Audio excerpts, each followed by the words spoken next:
प्रामुख्यानं विदर्भात गॅजेटची प्रभावी अंमलबजावणी व्हावी याकरता विभागीय आयुक्त संभाजीनगर यांच्या स्तरावर एक SOP निश्चित करण्यात आली आहे. प्रत्येक जिल्हाधिकाऱ्यांकडे हेल्पलाईन नंबर देण्यात आलेला आहे. प्रत्येक सोमवारी जिल्हाधिकाऱ्यांना या अंमलबजावणीबद्दलचा आढावा घेण्याचं बंधन घालण्यात आलेलं आहे. कुठल्या परिस्थितीमध्ये तुम्ही या जात प्रमाणपत्राच्या मध्ये कोणाची अडचण राहणार नाही त्या संबंधामध्ये विशेषतः सूचना दिलेल्या आहेत. आणि मला सांगायला पाहिजे की विभागीय आयुक्त संभाजीनगर यांना त्याबद्दल वेळोवेळी त्या संदर्भात आढावा घेण्याची सूचना दिलेल्या आहेत. मला वाटतं सरकारने अतिशय सकारात्मकपणे पाऊल उचललेलं आहे. मागच्या त्यांच्या दोन्ही आंदोलनामध्ये त्यांनी ज्या मागण्या उपस्थित केल्या होत्या त्या संदर्भात माननीय मुख्यमंत्री माननीय देवेंद्रजी फडणवीस यांनी वेळोवेळी आमच्याशी चर्चा केली. आमच्याबरोबर चर्चा करून उपस्थित केलेल्या मागण्यासंदर्भात निर्णय केले. शिंदे समितीला मुदतवाढ द्यावी, न्यायमूर्ती शिंदे समितीला मुदतवाढ द्यावी असं त्यांची मागणी होती. आता 2027 पर्यंत मार्चपर्यंत त्या समितीला मुदतवाढ सुद्धा देण्यात आलेली आहे. तर फक्त अंमलबजावणी करताना अजूनही काही त्रुटी असतील तर निश्चितपणे त्या आपण दूर करण्याचा प्रयत्न करतो. मी म्हटलं की त्यांच्या निर्णयाची अंमलबजावणी करण्यामध्ये कुठेही शासन कमी पडलेलं नाही. किंबहुना अजूनही काही मी म्हटल्याप्रमाणे त्रुटी राहिल्या असतील तर त्या काही कालावधीमध्ये त्याची बाबत पूर्ण करतो. सरकार आणि शासन कुठेही कमी पडलं नाही, मग मात्र आता परत जरांगे पाटलांना आंदोलन करण्याची काय वेळ येते? नाही तर की कोणताही निर्णय करताना मग शासन निर्णय केल्यानंतर त्याला अंमलबजावणीमध्ये थोडा वेळ लागतो किंवा मग या सगळ्या प्रक्रियेत वेळ लागतो. तर त्यांना मी आतापर्यंत केलेल्या सगळ्या अंमलबजावणीचं अहवाल त्यांना पाठवतोय. परवाही आमची मंत्रिमंडळ उपसमितीची बैठक झाली, त्या ठिकाणी मी सविस्तर आढावा घेतलेला आहे.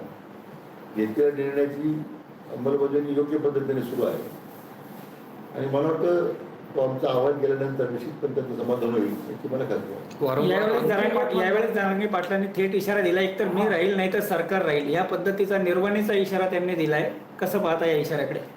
असे खरं म्हणजे जरांगे पाटील मला या निमित्तानं एवढंच सांगायचं आहे की मराठा आरक्षणाबद्दलची जी भूमिका माननीय मुख्यमंत्री महोदयांनी घेतली, देवेंद्र फडणवीस साहेबांनी, यापूर्वी कोणत्याही मुख्यमंत्र्यांनी भूमिका घेतली तर म्हणजे 94 साली झालेल्या निर्णयामध्ये तत्कालीन मुख्यमंत्र्यांनी जर त्यावेळी हा निर्णय केला असता तर हे आज मराठा समाजाला ही पदरी त्यांच्यामध्ये आले नसते.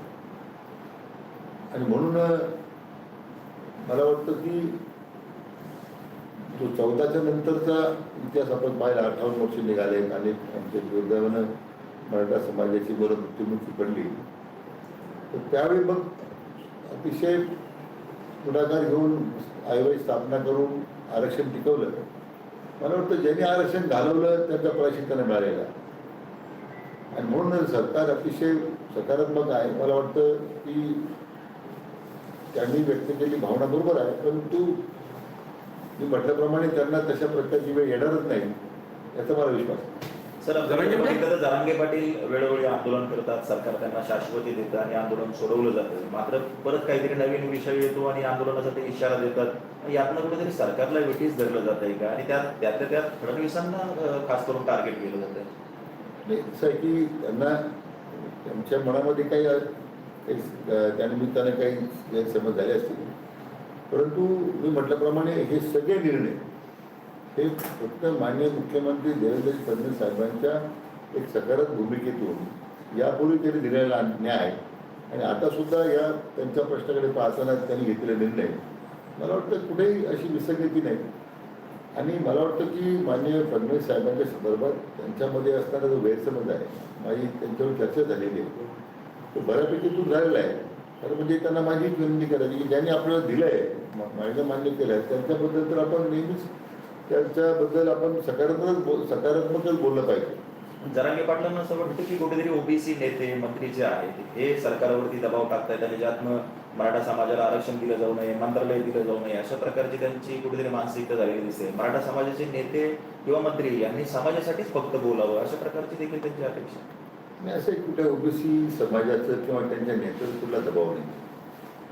नाहीतर हे सगळे निर्णय मी सांगितलं निर्णय झालेच नसते. आता मराठा समाजाच्या करता स्वतंत्र मराठा आरक्षण स्थापन करण्यास सुद्धा आपण आता 24 जून 2026 निर्णय घेतला. तर स्वतंत्र आता पद निर्माण केली, अधिकारी नेमले. त्यांची मागणी स्वतंत्र मंत्रालयासाठी, पण असं स्वतंत्र मंत्रालय निर्माण करण्याबद्दलचा मी विचार करतोय. परंतु डेडिकेटेड मराठा आरक्षण कक्ष आता आपण स्थापन केलेलं आहे. विखे पाटलांचं 15 मिनिटाचं अवघं 15 मिनिटाचं काम आहे मुख्यमंत्र्यांचं. आणि विखे पाटलांना आम्ही ज्या अडचणी सांगतो ते मुख्यमंत्र्यांना सांगतात की नाही हे माहीत नाही, आणि मग उपसमितीच्या बैठका काय घेतल्या जातात असंही आवडतं. सगळ्या त्यांनी केलेल्या मागण्यावरच जास्त निर्णय झाले ना. हे सगळे निर्णय माननीय मुख्यमंत्र्यांच्या पुढाकारानेच झालेले आहेत. आता एखादा निर्णय प्रलंबित झाला असेल त्याच्यावर कार्यवाही सुरू आहे.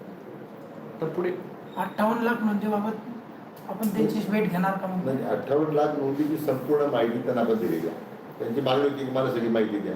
पेन ड्राईव्हमध्ये किंवा त्यांची हार्ड कॉपी करून त्यांना आपण दिलेली आहे. 58 लाख ही काही हैदराबादच्या राज्याच्या नोंदी नाही. 58 लाख राज्यातल्या सगळ्या राज्याच्या नोंदी आहेत.